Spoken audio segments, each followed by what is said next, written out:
જામનગર પહોંચીએ જ્યાં જમજીર ધોધનું રૌદ્ર સ્વરૂપ સામે આવ્યું છે। ભારે વરસાદ બાદ શિંગોડા ડેમના દરવાજા પણ ખુલ્યા છે। શિંગોડા નદી પર બે કાંઠે વહેતી દેખાઈ રહી છે। જમજીર ધોધના અદ્ભુત દ્રશ્યો પણ સામે આવ્યા। ખેડામાં શેરડી નદીના પાણી ફરી વળ્યા। વાત્રક અને શેરડી નદીના પાણી ફરી વળતા લોકોને પડી રહી છે હાલાકી। ખેડા શહેરના આકાશી દ્રશ્યો સામે આવ્યા। બંને નદીની વચ્ચે ખેડા શહેર હોવાથી પાણી ફરી વળ્યા। ઉપરવાસમાં ભારે વરસાદના કારણે સાબરકાંઠાનું હરણાવ જળાશય 95% ભરાઈ ગયું છે। 900 ક્યુસેક પાણીની આવક છે, તો ભારે વરસાદના કારણે સાબરકાંઠાનું ખેડવા જળાશય પણ 63% ભરાયું છે। ખેડવા જળાશયમાં અત્યારે 240 ક્યુસેક પાણીની આવક છે।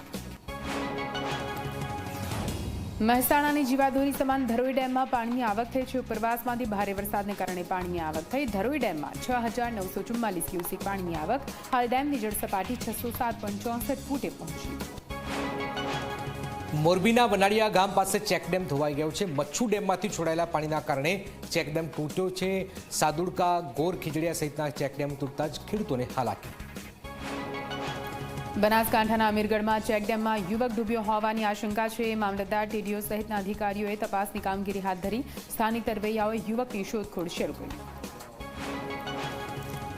ભારે વરસાદના કારણે ભરૂચના જંબુસર નદી, ઢાઢર નદી બે કાંઠે છે। ભરૂચથી ઢાઢર નદીના ડ્રોન વિઝ્યુઅલ સામે આવ્યા છે। ઢાઢર નદીના પટમાં ચારેકોર પાણી જ પાણી છે। જંબુસર નજીક ખેતરો બેટમાં ફેરવાયા છે। જામનગરમાં જીવના જોખમે કોઝવે પસાર કરતા વ્યક્તિઓનો વિડીયો વાયરલ થયો છે। રસોઈ ડેમ પાસે જોખમી સવારીના દ્રશ્યો। કોઝવે પરથી ધસમસતા પાણીના પ્રવાહમાંથી પસાર થયો આ યુવક। પોરબંદરના ગેડ પંથકમાં વરસાદી આફત। વાડી વિસ્તારમાં પૂરના પાણી વચ્ચે ફસાયેલા 15 લોકોનું રેસ્ક્યુ થયું છે। ભારતીય કોસ્ટગાર્ડના જવાનો દિલધડક રેસ્ક્યુ ઓપરેશન કરી 15 લોકોને બચાવ્યા છે। પોરબંદરના ખાડીકાંઠીના વિસ્તારો બેટમાં ફેરવાયા છે। ખાડીના રસ્તાઓ પરથી વરસાદી પાણી ફરી વળ્યા। ઉપરવાસના ડેમોના પાણી ગેડ પંથક થઈને ખાડીકાંઠાના વિસ્તારોમાં ફરી વળ્યા।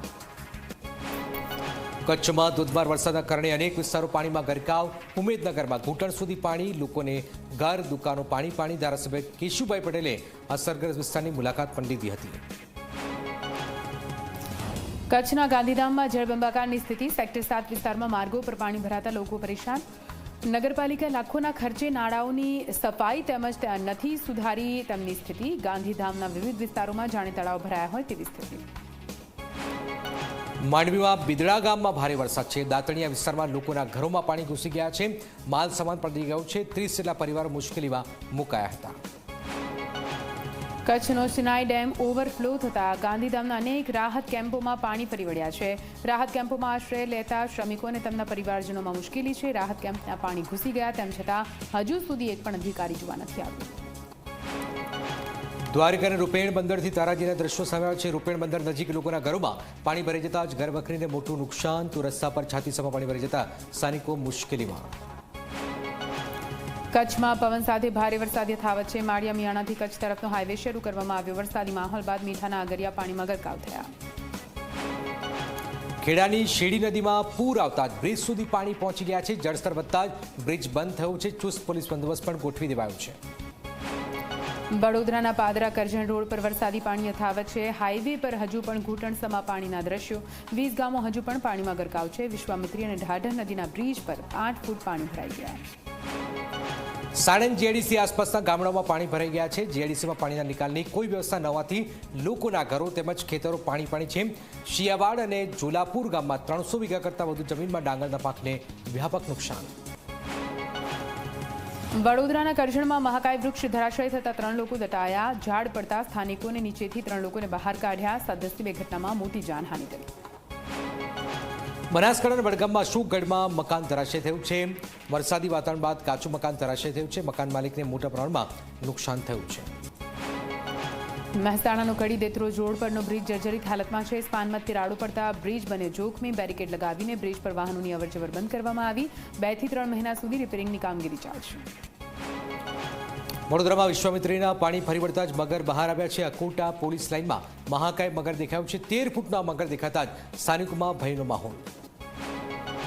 કચ્છમાં પડેલા ભારે વરસાદથી મોટા પ્રમાણમાં નુકસાની। અગરિયાઓને રાતા પાણીએ રોવાનો વારો આવ્યો। અનેક જગ્યાએ મીઠાના અગરિયા પાણીમાં ગરકાવ। મીઠું પલળી જતા અગરિયાઓને કરોડોનું નુકસાન। પૂરની સ્થિતિ બાદ જામનગર શહેરની પૂર્વવત કરવા માટે મહાનગરપાલિકાની ટીમ કામે લાગી છે। જામનગરના શહેરી વિસ્તારોમાંથી અત્યાર સુધીમાં 290 લોકોનું રેસ્ક્યુ કરાયું છે। વડોદરાના પૂરગ્રસ્ત વિસ્તારોમાં વિકટ સ્થિતિ। 3 દિવસથી ભૂખ્યા અને તરસ્યા છે લોકો। પાણીની બોટલ માટે પણ લોકો પડાપડી કરી રહ્યા છે। સયાજીગંજના દર્શન પાર્કમાં ફૂડ પેકેટ લેવા માટે લોકોની પડાપડી। પૂર પીડિતોનો ગંભીર આરોપ, કહ્યું કે હજુ સુધી કોઈ જોવા માટે પણ નથી આવ્યું। વડોદરામાં કોર્પોરેશનની સૌથી મોટી